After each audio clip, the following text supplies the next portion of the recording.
Hello good evening guys. I hope आप सब बहुत अच्छे होंगे। मेरा नाम अजय है और आप देख रहे हैं JKSSP ऑनलाइन ट्यूटोरियल।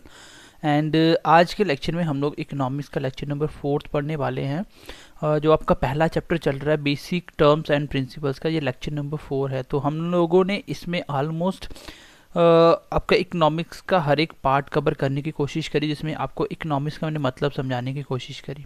सो आप में एक टर्म आया था पढ़ते पढ़ते आपके लेक्चर में, एक आया था sir economics activity. Economic activity ऐसी कोई भी एक्टिविटी जो आपकी मनी रिलेटेड होती है, उन सबको क्या बोला जाता है? Economic activity. तो मैंने इसका आपको बताया था। इसमें कौन कौन से आता है सर? एक तो आता है आपका प्राइमरी सेक्टर, देखो यहाँ से क्वेश्चन आता है। एक आता है सर आपका सेकेंडरी, एंड एक आता है सर आपका टर्शियरी सेक्टर। एक तो हम ये चीज़ों तीनों को पढ़ेंगे। क्वेश्चन एग्जाम में आता है इसमें से कौन सी चीज़ प्राइमरी सेक्टर से बिलोंग करती है, कौन सी आपकी सेकेंडरी से करती है।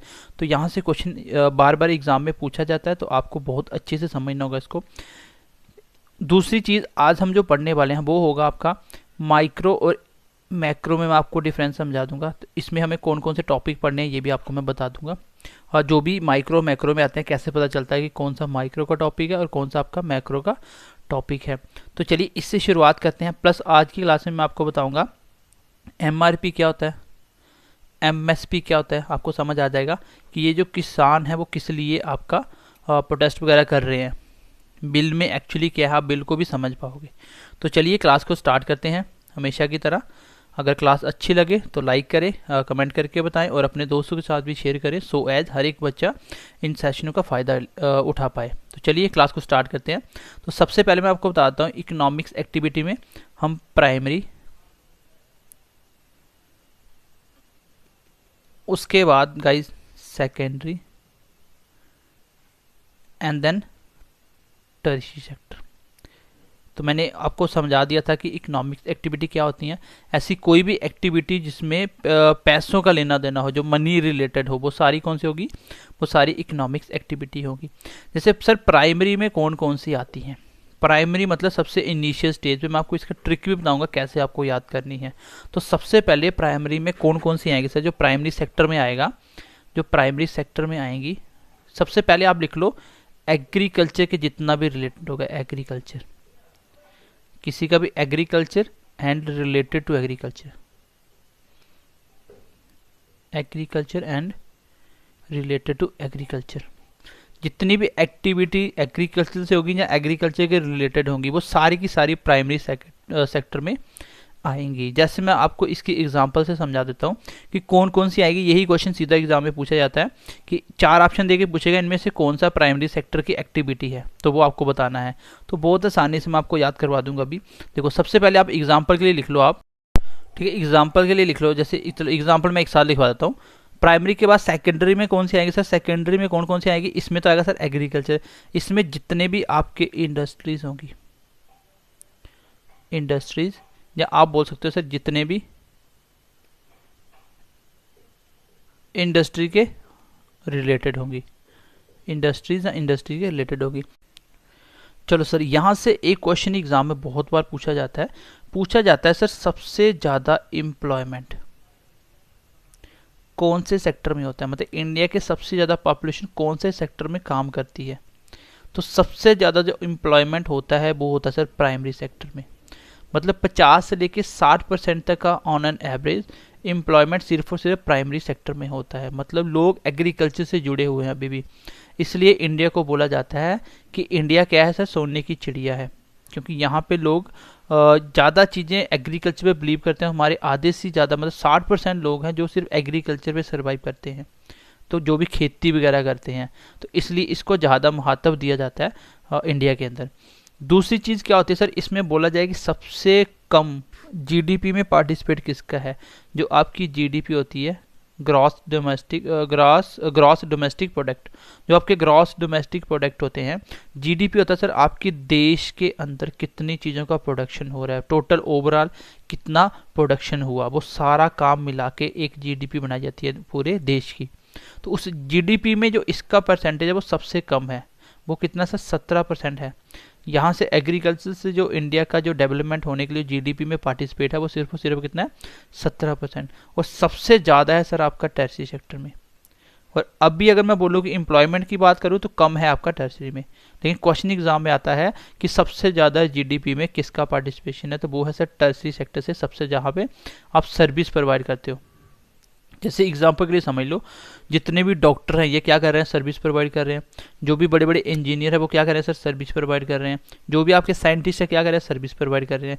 जितने भी आपके क्रिकेटर है वो क्या सर्विस प्रोवाइड कर रहे हैं। इनकी सैलरी और जो खेतों में काम कर रहे हैं किसान उनकी सैलरी, दोनों में डिफरेंस समझ सकते हो, दोनों में आप डिफरेंस समझ सकते हो बहुत अच्छे से।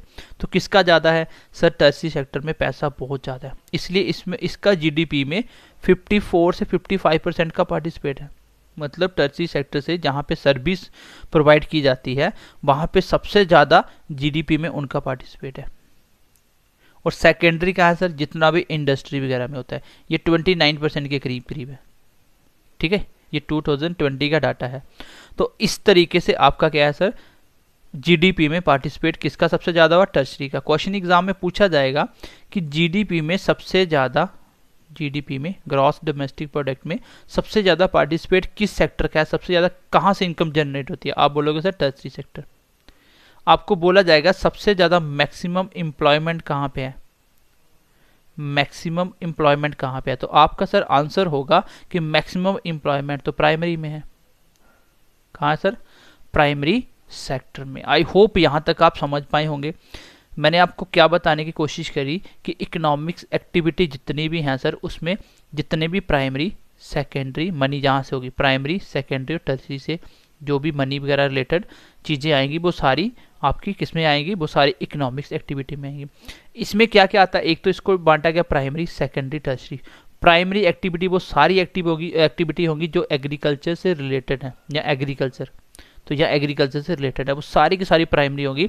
एग्जाम में क्वेश्चन यहाँ से ऐसे आता है कि which one of the followings belongs to the primary sector, तो 4 ऑप्शन दे देगा।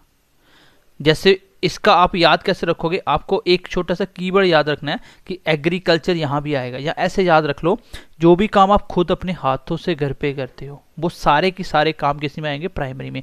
जैसे फॉर एग्जांपल आप एग्रीकल्चर करते हो, अब हॉर्टिकल्चर करते हो, जब आप वेजिटेबल की खेती करते हो, जैसे आप बोल लो जैसे एपीकल्चर, जब आप मधुमक्खियों को पालते हो शहद के लिए, जैसे आप फिशरीज जैसे आप मछली पालन करते हो, और कुछ भी ले लो एग्जाम्पल छोटी छोटी। जैसे आप कॉटन की खेती करते हो, मान लो आपको बोला जाए कॉटन की खेती की जाती है, वो कौन से सेक्टर में आएगा। तो बेसिकली आपको एक छोटा सा वर्ड याद रखना है, जो भी आप अपने हाथों से काम करते हो, इसमें आप खुद जो आप घर पे काम, जैसे आपके पापा वगैरह खेती में काम करते हैं, वो सारे के सारे काम किस में आएंगे, वो प्राइमरी में आएंगे। और भी कुछ एग्जांपल लिख लेते हैं, देखो जैसे यहाँ पे मैं लिखवा देता हूँ चलो यहाँ पे इसको यहाँ पे लिख लेते हैं। जैसे आप मान लो आप एनिमल हस्बेंड्री का काम करते हो, पशु पालते हो। और क्या क्या हो सकता है सर, जैसे एनिमल हस्बेंड्री के बाद आपका आ गया, जैसे आप माइनिंग का काम करते हो, कोई भी चीज़ जब आप ग्राउंड से माइनिंग करते हो, खदानों से कोयला वगैरह निकालते हो, तो वो सारा काम आप खुद पहले हाथों से होता है, ठीक है। उसको फिर बाद में जब प्यूरीफाई करना होता है तब वो आपकी मशीनों का इस्तेमाल होगा। तो ये सारा काम आप जो खुद करते हो, जो आदमी करता है, उन सब में क्या होगा, वो सारा की सारा एग्रीकल्चर प्राइमरी सेक्टर से जुड़ा होगा। जैसे आप क्या करते हो सर, पेट्रोलिंग, जैसे आप बोल सकते हो पेट्रोलियम। तो पेट्रोलियम क्या होता है सर, जब आप कच्चा तेल ज़मीन से निकालते हो, और पेट्रोल क्या होता है जब इसको प्यूरीफाई कर दिया जाता है, दोनों में फ़र्क होता है, ठीक है। तो पेट्रोलियम जब आप कच्चा तेल, क्रूड ऑयल जिसको बोलते हो, क्रूड ऑयल। तो बेसिकली आपको यहाँ पे याद रखने वाली बातें ये हैं, क्वेश्चन एग्जाम में सीधा सीधा पूछा जाएगा इनमें से कौन सी चीज़ है जो प्राइमरी सेक्टर में बिलोंग्स करती है। तो आपको एक वर्ड याद रखना है सर, जितनी भी एग्रीकल्चर या एग्रीकल्चर के रिलेटेड जो भी होगा वो सारा के सारा किस में आएगा, वो प्राइमरी सेक्टर में आएगा, क्योंकि प्राइमरी सेक्टर में एम्प्लॉयमेंट सबसे ज़्यादा है। तो बेसिकली आपके एग्ज़ाम में जो क्वेश्चन पूछा जाता है वो सीधा सीधा पूछा जाएगा, सर ऐसा कौन सा चीज़ है जो प्राइमरी सेक्टर से बिलोंग्स करती है। तो प्राइमरी सेक्टर में वो सारी चीज़ें आएंगी जो आपका एग्रीकल्चर या एग्रीकल्चर के रिलेटेड होंगी। तो ये मैंने एग्जाम्पल कुछ लिखवा दी, एक बार अच्छे से पढ़ना, अपने आप याद हो जाएंगी। अच्छा, दूसरे नंबर पे आता है सर सेकेंडरी में क्या क्या आता है, तो ये भी मैं आपको बताता हूँ। कोई भी ऐसी चीज़ जो इंडस्ट्री बनाती है, जो इंडस्ट्री के रिलेटेड होगी, मतलब यहाँ पे भी इंडस्ट्री या कंपनी का काम आ जाएगा, वो सारी की सारी किस में आएगी सर, सेकेंडरी में। जैसे फॉर एग्जांपल के लिए आप बोल सकते हो, आप मान लो पेट्रोल बनाते हो, तो क्या ज़मीन से पेट्रोल निकलता है, बिल्कुल नहीं। ज़मीन से आप पेट्रोलियम निकालते हो, कच्चा तेल निकालते हो, फिर उसको प्यूरीफाई करते हो, एक बड़ी बड़ी कंपनियों के तहत होता है, वो इंडस्ट्री इन्वॉल्व होगी उसमें। तो ये आप बोल सकते हो क्या है सर, ये सेकेंडरी काम है। जैसे बोलते हैं सर कोई एनर्जी बनाते हो, कोई भी एनर्जी बनाते हो, जैसे इलेक्ट्रिसिटी बनाते हो, तो ये अपने आप नहीं बनती हैं, ये आप मशीनों के थ्रू, इंडस्ट्री होती बड़ी बड़ी जो ये काम करती हैं। जैसे इंडस्ट्री के बाद आप बोल सकते हो एनर्जी बन गया इंडस्ट्री। कोई भी मैन्युफैक्चरिंग का काम, मैन्युफैक्चरिंग, अब कोई भी चीज़ मैन्युफैक्चर कर रहे हो उसके लिए भी आपकी बड़ी बड़ी कंपनियां लगी होंगी।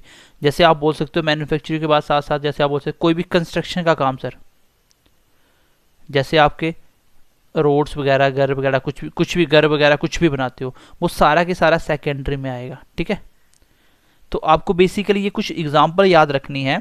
आपको एग्जांपल से ज़्यादा बेटर है कि आप देखो जिसमें भी इंडस्ट्री बिलोंग हो रही है, जिसमें भी इंडस्ट्री के रिलेटेड कोई काम आ रहा है, जो बड़ी बड़ी कंपनियां करती हैं, उन सब काम को हम क्या बोलेंगे सर, ये सारे के सारे सेकेंडरी वर्क है। और आप देख लो जो आप खुद घर पे ये चीज़ें आप घर पे बना सकते हो क्या, तेल नहीं बना सकते। एनर्जी घर पे बना सकते हो, नहीं बना पाओगे, उसके लिए आपको मशीनों का इस्तेमाल करना पड़ेगा। इलेक्ट्रिसिटी घर पे नहीं बनाते हो तुम, मतलब बेसिकली तुम जो चीज़ घर पे नहीं बना रहे हो वो सारा सेकेंडरी में आएगा।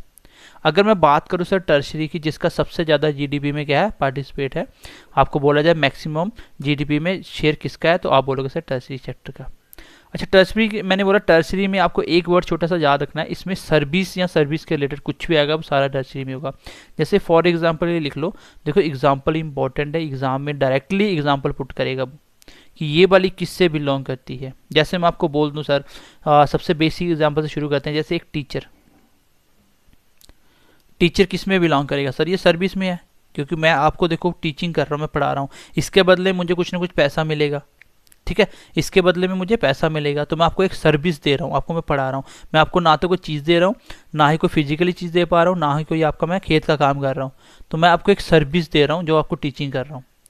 जैसे बोल सकते हैं सर एक क्रिकेटर होता है, जैसे बोल सकते हो आप, ठीक है, जैसे आप बोल सकते हो जो भी क्रिकेटर हैं, तो क्रिकेटर क्या कर रहे हैं, वो खेल रहे हैं देश के लिए, वो आपको एक सर्विस प्रोवाइड कर रहे हैं।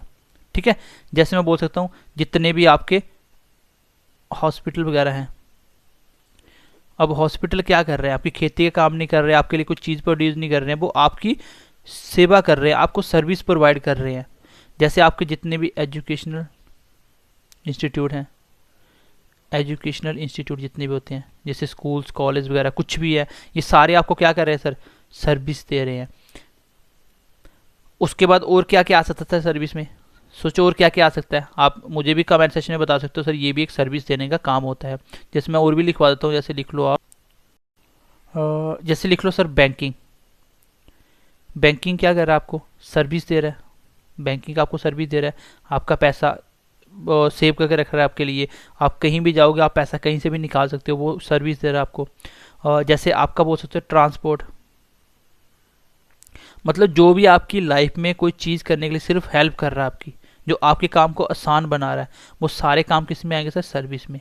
तो ये सारे आपको सर्विस दे रहे हैं। जैसे टेली कम्युनिकेशन क्या है आपके लिए, जो आप टेली कम्युनिकेशन कर रहे हो, मोबाइल वगैरह सब कुछ, जो सिम वगैरह जितनी भी कंपनी है, ठीक है, टेली कम्युनिकेशन, ये सारे आपको क्या कर रहे हैं सर, सर्विस दे रहे हैं।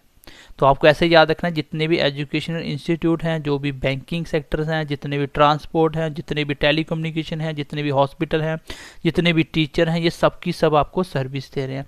और आज के टाइम में पूछा जाए कि पंडित जी आपकी शादी करवाते हैं तो क्या कर रहे हैं, वो भी सर आपको सर्विस दे रहे हैं। वो आजकल समाज सेवक नहीं करते हैं, तो वो आपको सर्विस दे रहे हैं, इसके बदले में वो क्या करते हैं सर, मनी चार्ज करते हैं। तो जिसमें भी मनी आ जाएगा वो सारे के सारे किस में आएंगे, वो सारे के सारे आपकी इकोनॉमिक्स एक्टिविटी में आएंगे। और उसके अंदर भी 3 प्रकार के, एक प्राइमरी, सेकेंडरी एंड टर्शरी। तो ये था आपका प्राइमरी सेकेंडरी और टर्शियरी सेक्टर का छोटा सा एक कॉन्सेप्ट। यहाँ से क्वेश्चन बार बार एग्जाम में पूछा जाता है और बच्चों को इस चीज़ की समझ नहीं होती है कि बेसिक सर प्राइमरी क्या होता है, सेकेंडरी क्या होता है। आप देखोगे जब बुक बेसिक निकालोगे वहाँ बहुत सारे क्वेश्चन ऐसे मिलेंगे, यहाँ पे साफ साफ बोला होगा कि बताओ इन चारों में से कौन सा टर्शियरी सेक्टर से बिलोंग करता है। तो मैंने बोला जितनी भी सर्विस होंगी, और सर्विस जैसे बैंकिंग, टीचर, कुछ भी जो भी आप खुद भी सोच सकते हो, आपके सामने कोई वर्ड आएगा आप खुद भी इसको पढ़ सकते हो, खुद समझ सकते हो कि इसमें टर्शियरी कौन सा है, सेकेंडरी जिसमें भी इंडस्ट्रीज इन्वॉल्व हो जाएंगी, और प्राइमरी जो आप खुद घर पे करते हो। कोई भी चीज़ देख लेना कि क्या मैं खुद कर पाता हूँ घर पे, अगर वो कर पाते हो तो सारी एग्रीकल्चर में आएगी। अगर आपको किसी कंपनी के थ्रू वो चीज़ मिलती है, जैसे यहाँ पे मैं बोल दूँ इसी के अंदर मैं बोलूँ एक छोटा सा एग्जाम्पल है, तो मैं बोलता हूँ सर फूड प्रोसेसिंग किसका पार्ट है, फूड प्रोसेसिंग किसका पार्ट है, ये मुझे आप कमेंट सेक्शन में बताओगे, मैं नेक्स्ट क्लास में आपको इसका आंसर बताऊंगा। जो आपका फूड प्रोसेसिंग होता है, ठीक है, फूड प्रोसेसिंग मतलब होता है कि जो भी आपका खाने पीने का सामान है उसको पैकिंग करके आगे सेल करते हो। जैसे आप बोल सकते हो जैसे चिप्स वगैरह आती हैं आपकी, ठीक है, जैसे टकाटक वगैरह, बिस्किट वगैरह जो भी आते हैं, तो ये सारे के सारे क्या है, फूड प्रोसेसिंग है। ये किस में आएगा आप मुझे बताना, ये क्या है, ये आपकी सर्विस है, सेकेंडरी है या प्राइमरी है, ठीक है। तो ये आपको मुझे कमेंट सेक्शन में आंसर बताना है। तो आई होप ये प्राइमरी, सेकेंडरी, टर्शियरी का कॉन्सेप्ट आप समझ पाए होंगे। सबसे पहले मैंने बताया कि सर बेसिक टर्म्स का लेक्चर नंबर 4 है। हम जितने भी पढ़ रहे हैं इकोनॉमिक्स एक्टिविटी पढ़ रहे हैं, ये मैंने आपको समझाया था कि जो भी मनी रिलेटेड होंगी वो सारी इकोनॉमिक एक्टिविटी होंगी, और जो मनी के रिलेटेड नहीं होगी वो नॉन इकोनॉमिक एक्टिविटी, जैसे जितने भी रिलीजियस वर्क हैं, सोशल वर्क हैं, ठीक है, उसके बाद पॉलिटिशियन के जितने भी काम होते हैं, तो वो सारे के सारे किस में आते हैं सर, वो आते हैं आपके नॉन इकोनॉमिक्स में। और इकोनॉमिक्स में कौन से आते हैं, जो मनी के रिलेटेड होंगे। इसमें मैंने आपको 3 सेक्टर बताए थे, प्राइमरी, सेकेंडरी, टर्शियरी। इन तीनों में कौन कौन क्या आएगा, इसके लिए मैंने बोला कि आप याद रखना कि आपको बोला जाए कि मैक्सिमम एम्प्लॉयमेंट कहाँ पे है। इसलिए तो इंडिया क्यों मतलब एग्रीकल्चर पे इतना फोकस करती है, इसलिए करती है क्योंकि एग्रीकल्चर से हमारे देश के 50 से 60% लोग इस पर सर्वाइव कर रहे हैं। इवन कि इससे जीडीपी का शेयर बहुत कम है, इससे जीडीपी को बहुत कम फायदा होता है, मात्र 17% तक। लेकिन तो भी क्या है सर, ये इंडिया में सबसे ज़्यादा लोग यहाँ पे काम करते हैं। अगर मैं सेकेंडरी की बात करूँ तो ये टर्शियरी की बात करूँ, ये सबसे कम होता है यहाँ पे एम्प्लॉयमेंट। लेकिन अगर मैं बोलूँ कि जीडीपी में सबसे ज़्यादा पार्टिसिपेट कितना है, तो आप बोलोगे 54 to 55% तो किसका सर, वो है आपका टर्शियरी सेक्टर में। देखो आधे से ज़्यादा सिर्फ इसने संभाल के रखा हुआ है, और सबसे कम किस में सर, प्राइमरी में 17%। तो मैक्सिमम एम्प्लॉयमेंट किस में है आपका, प्राइमरी में, और मैक्सिमम जीडीपी में पार्टिसिपेट किसका, टर्शियरी का। तो मैंने आपको बोला प्राइमरी को याद रखने के लिए एक वर्ड याद रखो, एग्रीकल्चर, और सेकेंडरी के लिए याद रखो इंडस्ट्रीज, और टर्शियरी के लिए याद रखो सर्विस, ठीक है, सर्विस। जब इतना याद हो जाएगा फिर आपको कुछ भी नहीं बचा, आप तीनों को बना सकते हो। तो ये आई होप आप थोड़ी सी बात को समझ पाए होंगे, इसको एक बार रीड करना आपको पता चल जाएगा। चलो अभी हम कॉन्सेप्ट छोटा सा पढ़ लेते हैं कि सर माइक्रो और मैक्रो क्या है, जो हमें पूरी की पूरी इकोनॉमिक्स में पढ़ना है। माइक्रो और मैक्रो का कॉन्सेप्ट क्या क्या होता है, किसको आप माइक्रो बोलोगे, किसको आप मैक्रो बोलोगे। तो चलिए एक बार वो कॉन्सेप्ट देख लेते हैं गाइस। चलो सर अभी हम कॉन्सेप्ट पढ़ेंगे, आपके सिलेबस में है जो इकोनॉमिक्स को 2 पार्ट में हम बांटेंगे इकोनॉमिक्स को। सबसे पहले मैं आपको इकोनॉमिक्स का बताता हूँ, फादर कौन था। इसका फादर था sir Adam Smith. I think ये मैंने आपको बता भी दिया हुआ है, बता दिया मैंने, एडम स्मिथ इसके बारे में बता दिया था। हाँ अब देखो सर, इसमें इकोनॉमिक्स को 2 पार्ट में बांटा गया, एक माइक्रो एक मैक्रो। इनका मतलब तो मैं अभी समझाने वाला हूँ, लेकिन माइक्रो और मैक्रो के फादर किसको बोला गया, माइक्रो और मैक्रो जो टर्म दी वो किसने दी सर, उसका नाम है सर आपका रैग्नोर फ्रिश, रैग्नोर फ्रिश ने। तो ये कहाँ के थे ये सर, नॉर्वे के थे। नॉर्वे कंट्री, आपको पता है नॉर्वे हर चीज़ में टॉप करता है, ऑलमोस्ट हर चीज़ में टॉप होता है आपका नॉर्वे का। उसके बाद ये इसके सर फादर हैं, ये थोड़ा सा वर्ड याद रखना, कभी कभी एग्जाम में पूछा जाता है। इसको याद कैसे रखोगे, पहली बात अगर बोला जाए कि इकोनॉमिक्स में फर्स्ट नोबेल प्राइज किसको मिला था, तो वो किसको मिला था सर, वो मिला था आपका रैग्नोर फ्रिश को ही मिला था। तो आपको बोला जाए इकोनॉमिक्स में फर्स्ट नोबेल प्राइज किसको मिला था, 1969 में मिला था ये। इसको पहला नोबेल प्राइज़ मिला था। तो ऐसे भी आप याद रख सकते हो, क्योंकि ये हिस्ट्री का फैक्चुअल क्वेश्चन भी हो गया, सबसे पहला नोबेल प्राइज़ इकोनॉमिक्स के फील्ड में किसको दिया गया। तो इसके बाद आता है सर, अगर बात चली है तो आप ये भी बता दीजिए थी फर्स्ट इंडियन कौन था जिसको, फर्स्ट इंडियन कौन है जिसको इकोनॉमिक्स में नोबेल प्राइज़ मिला है।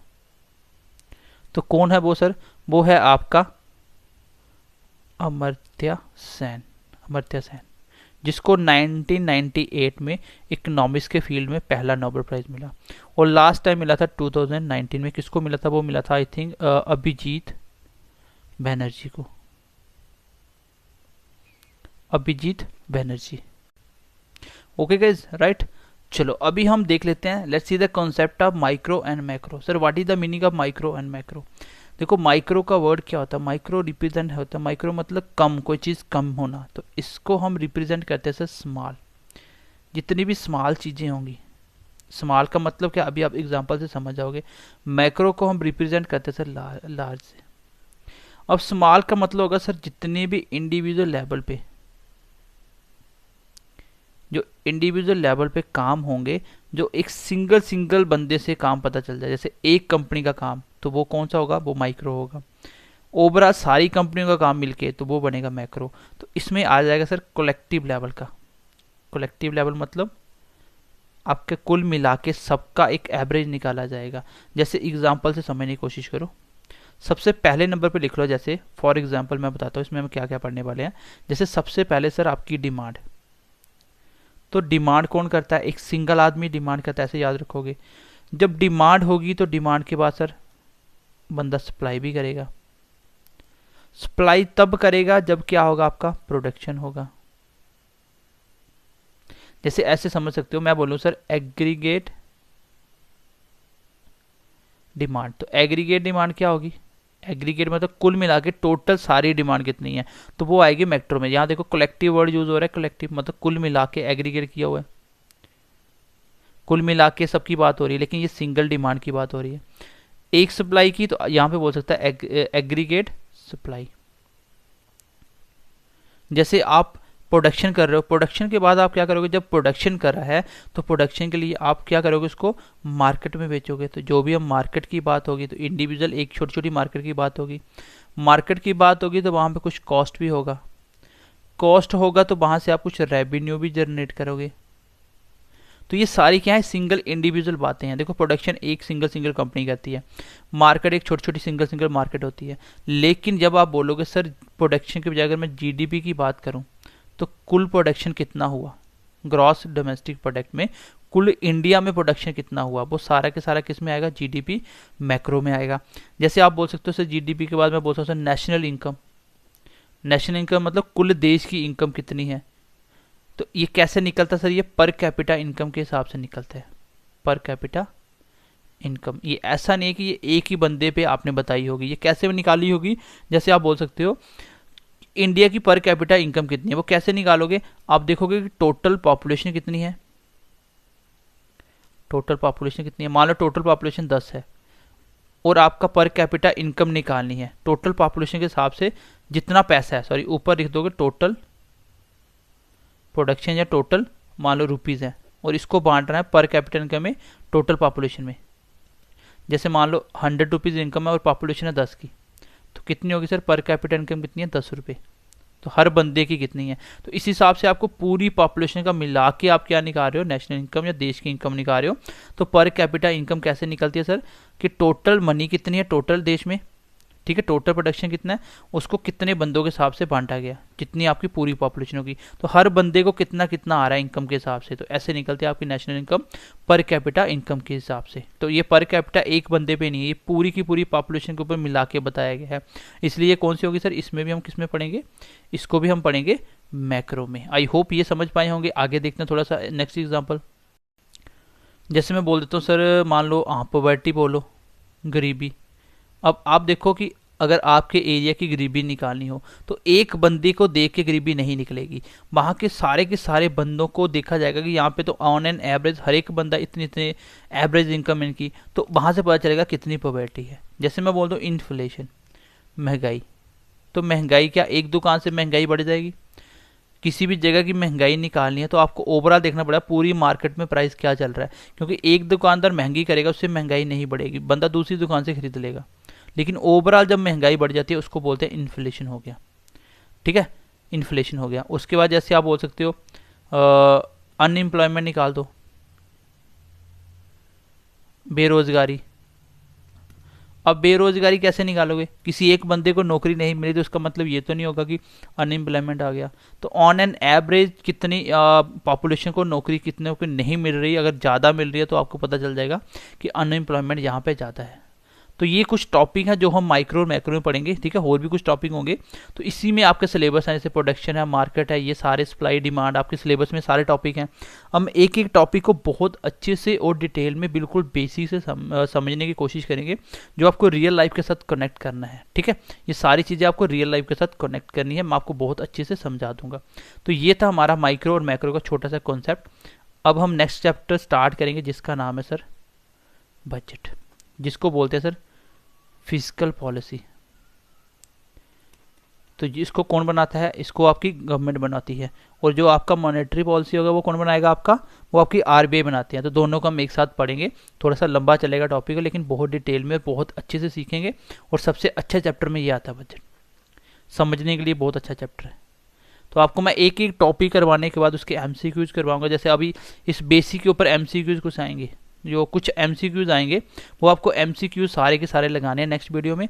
तो अपने दोस्तों के साथ भी शेयर करना वीडियो को, ताकि वो सब बच्चे भी चीज़ों को पढ़ पाएँ।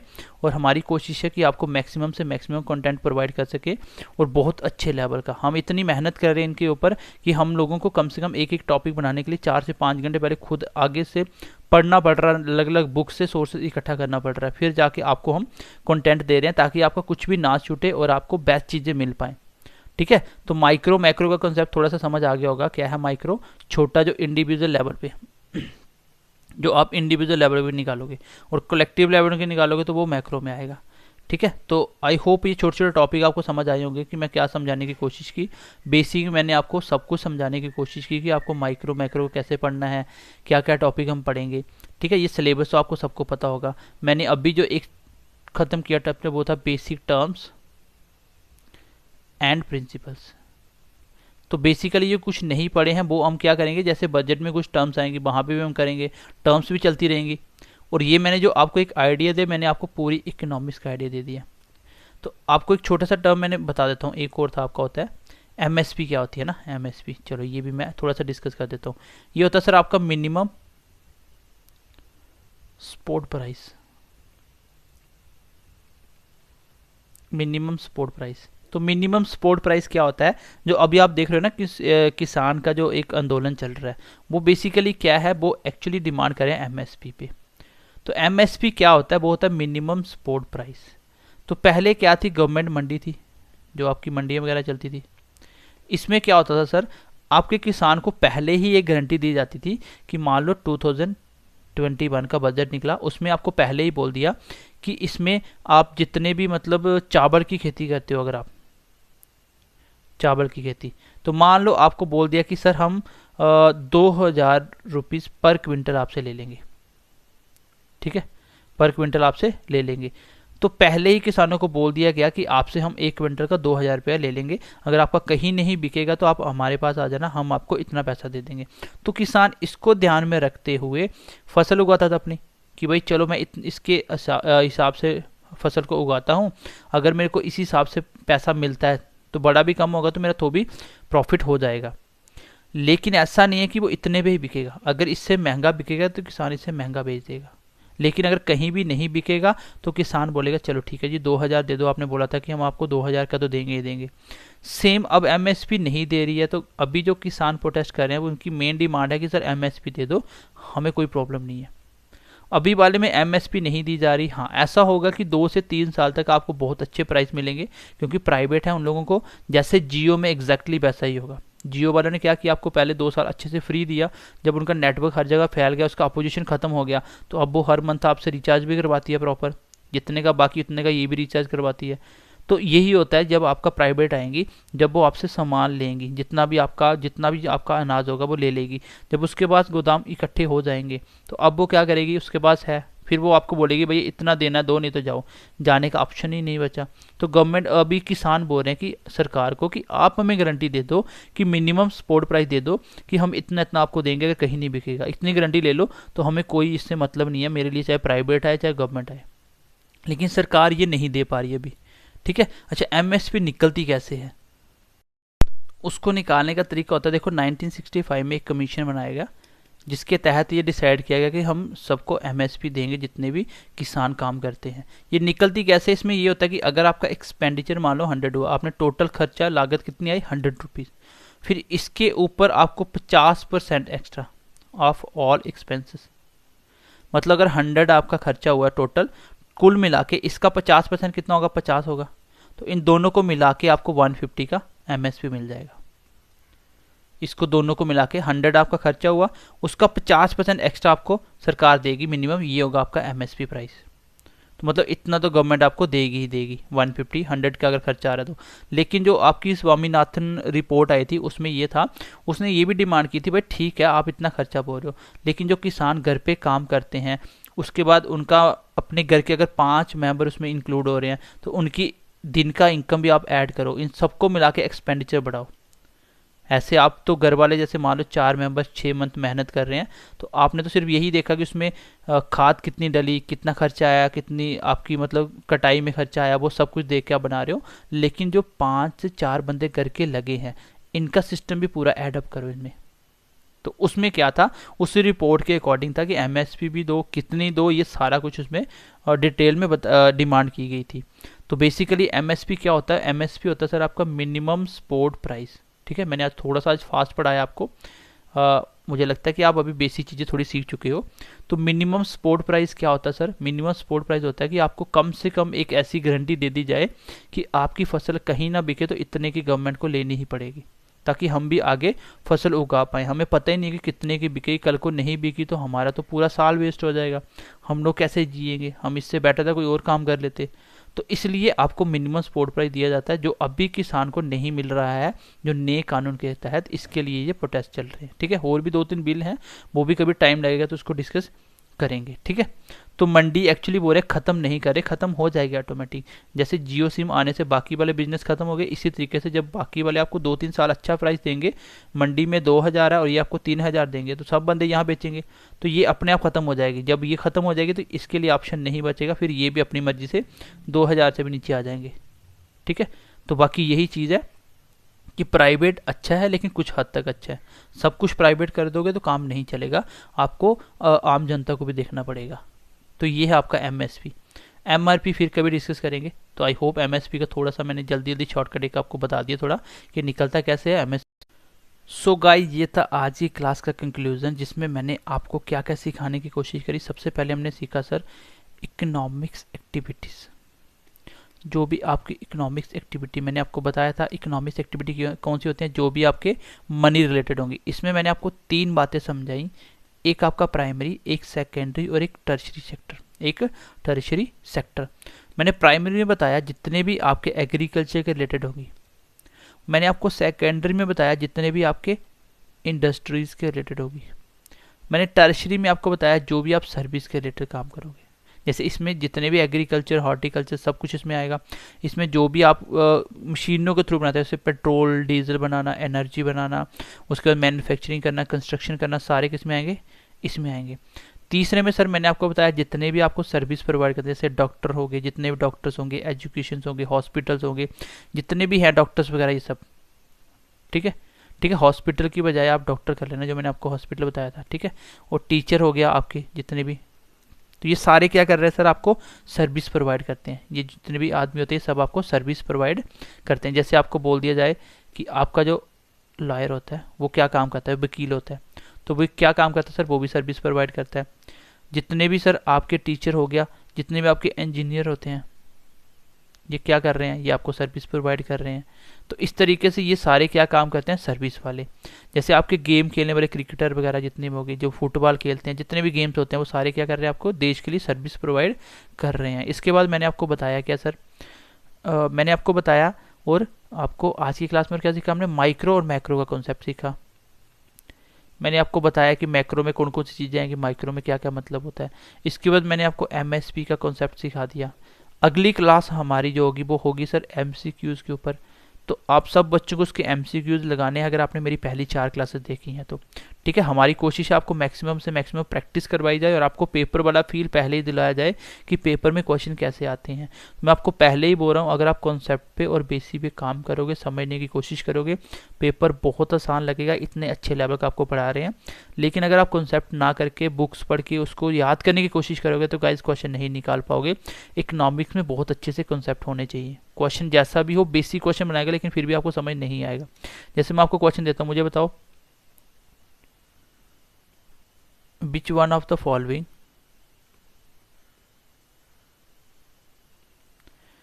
is not a macro economics. इसमें से कौन सी मैक्रो इकोनॉमिक्स नहीं है। जैसे क्वेश्चन के मैं 4 ऑप्शन भी दे देता हूं। पर कैपिटा इनकम, दूसरा सर मान लो एजुकेशनल एम्प्लॉयमेंट सर तीसरा आप मान लो आप हंगर इंडेक्स जो आपकी रिपोर्ट निकलती है। चौथा मान लो सर आप जैसे मान लो जियो कंपनी कोई, ठीक है, जियो कंपनी। तो इसमें कौन सा आपका मैक्रो नहीं है। तो सर पर कैपिटा इनकम कैसे निकलती है, कॉमन सेंस यूज करो। पर कैपिटा इनकम अकेले बंदे की ना निकल के पूरे बंदों की मिला के एक इनकम बनाई जाती है कि हर बंदे के हिसाब से कितना आ रहा है एवरेज। एजुकेशनल एम्प्लॉयमेंट, तो एक ही बंदे का एम्प्लॉयमेंट नहीं देखेगा, पूरी की पूरी एजुकेशन में कितना एम्प्लॉयमेंट मिला। अच्छा, हंगर इंडेक्स जब निकाला होगा तो एक बंदे पे नहीं निकाला होगा। लेकिन अगर मैं जियो कंपनी की बात करूँ तो जियो एक ही तो कंपनी है, सिंगल, तो ये आ जाएगा सर, ये माइक्रो का कॉन्सेप्ट था। बाकी 3 क्या थे, मैक्रो। उसने क्या पूछा था, जो मैक्रो नहीं है, तो आंसर कौन सा आएगा सर, जियो कंपनी। वो एमसीक्यूज पे रहेगा, मल्टीपल चॉइस क्वेश्चन पे। इसके बाद हमारा जो लेक्चर स्टार्ट हो जाएंगे वो होंगे सर आपके बजट के ऊपर, जिसको आप फिजिकल पॉलिसी भी बोलते हो। इसके साथ साथ एक आप मॉनेटरी पॉलिसी होगी जिसको आरबीआई कंट्रोल करता है और इसको गवर्नमेंट कंट्रोल करती है। दोनों को लिंक कैसे कैसे कोऑर्डिनेशन करवाया गया, कैसे हम सब कुछ पढ़ेंगे बहुत डिटेल में। थोड़े से इसके लेक्चर ज़्यादा चलेंगे लेकिन आप बहुत अच्छे से सीख पाओगे। देखो, लेक्चर 1 पढ़ो और 1 के बजाय अगर 2 पढ़ने पड़े, लेकिन उससे क्वेश्चन नहीं छूटना चाहिए। अगर एक चैप्टर के 3 लेक्चर आ रहे हैं उसके बजाय 4 पढ़ लो, कोई फर्क नहीं पड़ता। 1 साल वेस्ट करने से बेटर है कि आप एक लेसन एक्स्ट्रा पढ़ लो, क्योंकि हमारा फोकस होता है कि आपको हर एक चीज़ प्रोवाइड की जाए और बहुत अच्छे तरीके से, ताकि क्वेश्चन ना बचे। बिल्कुल कम्पिटिटिव एग्जाम के पॉइंट ऑफ व्यू से आपको पढ़ाया जा रहा है। तो आप चुपचाप आंखें बंद करके पढ़ते जाओ, आपको रिजल्ट अपने आप दिख जाएगा। ज़्यादा मत पढ़ो, 2-2 चैप्टर पढ़ लो, उसके बाद अपने आप पता चल जाएगा कि आपका रिजल्ट कैसा था इसमें। फिर आप कहीं भी यूट्यूब पे किसी का भी वीडियो देखो, आपको सब कुछ आता होगा जो भी आपने यहाँ से पढ़ा होगा। तो हमारी हर एक टीचर की यही एक मेन टारगेट है कि हर बच्चों को हर एक चीज़ बेस्ट तरीके से दी जाए, सो एज कि वो सारे के सारे यहाँ से एग्ज़ाम क्रैक कर पाए। तो हमारी कोशिश है इस बार मैक्सिमम सिलेक्शन हो यहाँ से। तो बस आप लोग कोऑपरेट करते रहिए, तो हम आपके लिए बहुत अच्छे अच्छे सेशन लेके आने वाले हैं और आई होप कि आपको बहुत अच्छे लगेंगे। तो चलिए मिलते हैं अगली क्लास में। ध्यान रखिए अपना, bye bye, take care and God bless you.